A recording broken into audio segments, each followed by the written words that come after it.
আমাদের grand master পুজোর সময় প্রথম 7 দিনের গ্র্যান্ড মাস্টার পুজোর সময় যে দেখতে পাচ্ছিলাম অভিষেক ওয়াইটি পড়ছে, অভিষেক ওয়াইটি এই যে আমাদের ঠান্ডুরা আমাদের রাশিয়ার নক করে দিচ্ছে। কিন্তু আমরা ফার্স্টেই দেখছিলাম যে সে আসছে, কিন্তু হঠাৎ আমাদের সামনে এসে অভিষেক ওয়াইটি নক হয়ে গেছে। এর মধ্যে অভিষেক ওয়াইটির টিমমেট কিন্তু আমাদের ঠান্ডু বাইরে নক করে দিছিল। আমরা অলমোস্ট কিন্তু তার 2টা প্লেয়ার খাই দিচ্ছি। এর মধ্যে এই যে আবার অন্য একটা স্কোয়াডের প্লেয়ার থার্ড পার্টি করছে, সেও মেরে গেছে। আমাদের রাইফেল স্পার্ক কিন্তু আরেকবার অভিষেক ওয়াইটিকে মারছে।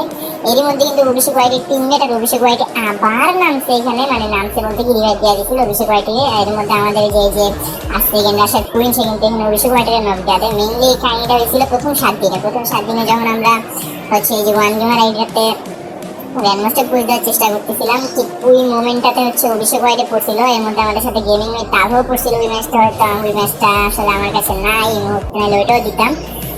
এই ছিল হচ্ছে গ্র্যান্ড মাস্টার পুজ দেওয়ার সময়, এটা শেষের দিকের ম্যাচগুলোর মধ্যে কয়েকটা ছিল যেখানে আছে বিভিন্ন গেমাররা রিভেঞ্জ করছিল, আর আরো অনেক টাফ ম্যাচ করছিল যেগুলো আমার কাছে নাই আসলে। এখন থাকলে অবশ্যই দিতাম।